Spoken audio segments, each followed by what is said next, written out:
Nice. Pernah nggak sih kalian ngerasa nggak punya tujuan hidup? Ngerasa sama sekali nggak berkembang? Ngerasa orang lain udah bahagia dengan apa yang udah mereka capai, sedangkan kita masih gini-gini aja? Bahkan mempertanyakan keberadaan diri kita sebagai manusia. Kalau pernah, congrats. Welcome to quarter life crisis. What is it? And how do we get through it? Let's find out.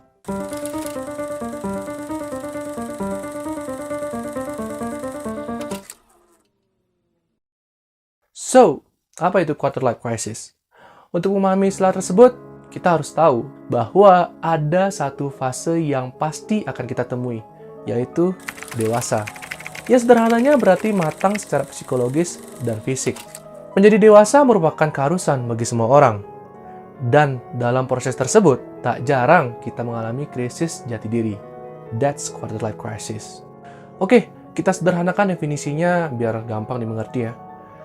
Jadi quarter life crisis ini adalah krisis jati diri pada seperempat abad umur seseorang. Misalkan kita pukul rata umur seseorang itu mencapai 100 tahun, maka fase krisis ini terjadi antara umur 18 sampai 25 tahun.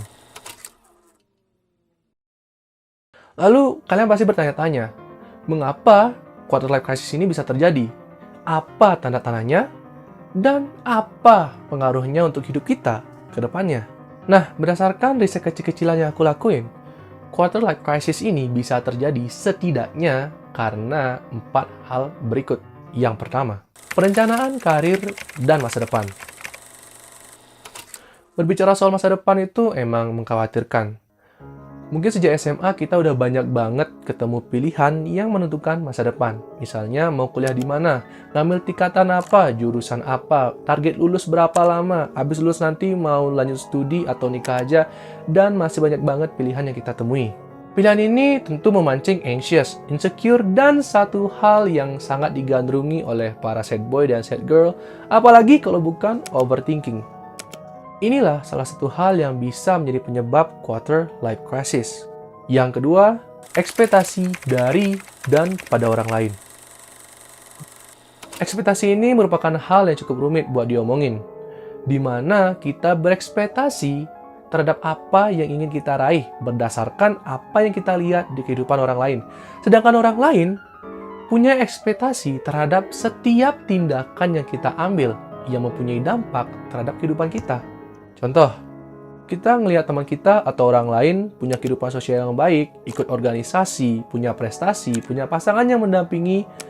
Kita yang ngelihat hal tersebut akhirnya mengalami krisis karena terbentuknya sebuah ekspektasi terhadap hidup kita yang sebenarnya belum tentu serapi yang kita lihat di kehidupan orang lain itu gitu kan. Contoh lagi, saat kita ingin mengambil sebuah keputusan yang sangat penting bagi hidup kita, orang-orang di sekitar kita pasti memiliki sebuah ekspektasi terhadap keputusan yang akan kita ambil. Misalnya, habis kuliah itu mau studi lagi atau nikah aja. Pasti akan banyak ekspektasi dari orang lain. Misalnya kalau studi terus nikahnya nanti bakal ketuaan atau pendapat yang lain yang masih banyak lagi.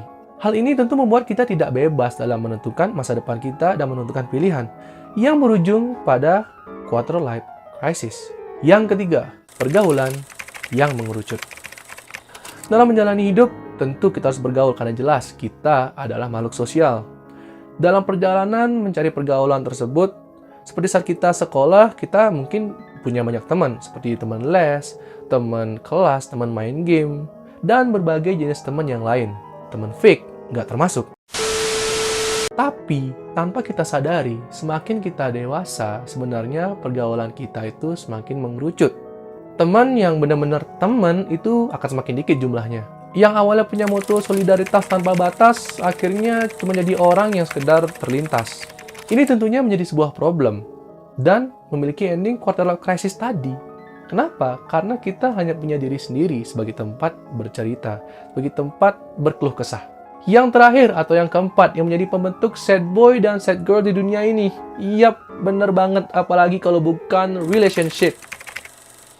Udah umum banget kalau masalah asmara atau percintaan atau romansa atau apalah itu menjadi masalah bagi manusia-manusia yang sedang berada di seperempat abad umurnya. Di masa remaja sebelumnya, Mungkin ada yang belum atau hampir atau sedang atau sudah pernah menjalani kisah percintaan. Tapi di masa dewasa muda sekarang ini, di seperempat abad ini, semuanya akan berbeda. Kita akan berpikir untuk serius dalam mencari the one yang tepat untuk berada di samping kita. Tapi masalahnya sering banget hidup itu nggak seindah drama Korea dan nggak seepik sinetron India.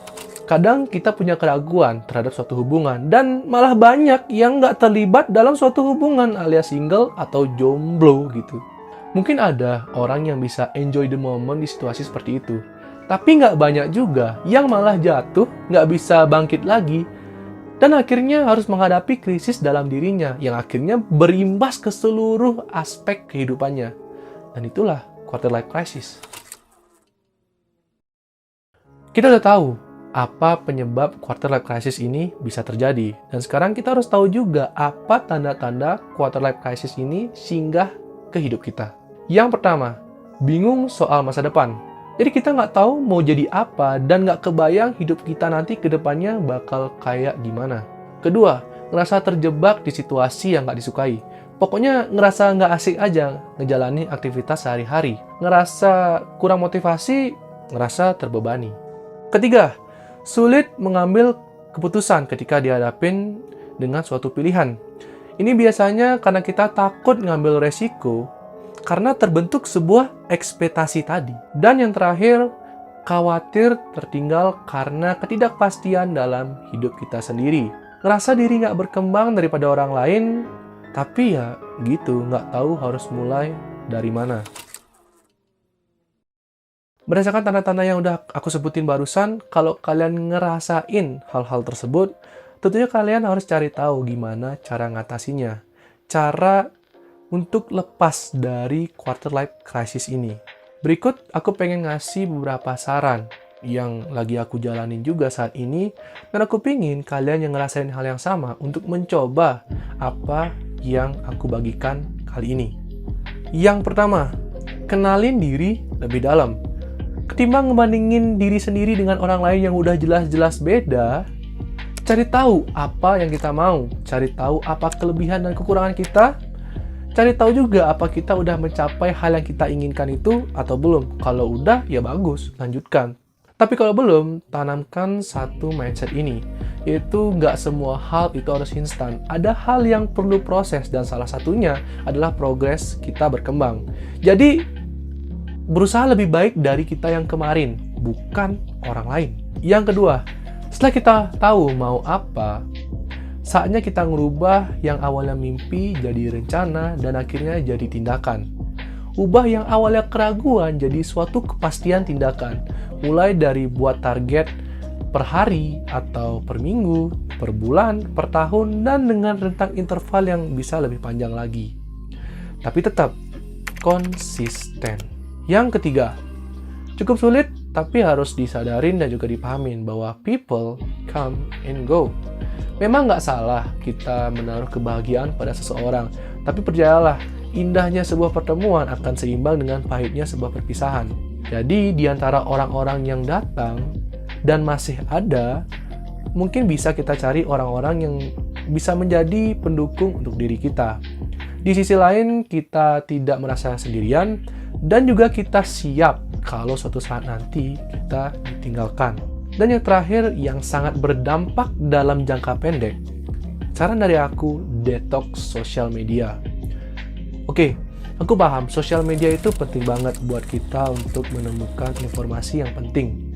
Tapi, sering banget media sosial itu malah menjadi jembatan buat kita untuk membandingkan diri dengan orang lain. Jadi menurutku nggak ada salahnya untuk mengurangi penggunaan sosial media, supaya kita bisa fokus ke kehidupan yang nyata, yang real, yang ada di depan kita untuk kita perjuangkan ke depannya. Makasih banyak yang udah nonton sampai habis. Semoga kalian senang dengan video ini dan merasa terbantu juga dengan apa yang aku bagikan. Komen di bawah kalau kalian pernah ngerasain fase quarter life crisis dan cara kalian menghadapinya. Supaya lebih banyak orang lagi yang tahu tentang fase krisis ini. Komen juga Kalau kalian tuh lebih seneng yang mana? Cara aku ngejelasin di video kayak gini, atau mungkin kayak talking things, supaya aku tahu kedepannya bakal bikin konten seperti apa. Jangan lupa juga untuk like, share, dan subscribe this channel. And that's all from me. My name is Ngurah. Bye guys. Salam, see you later.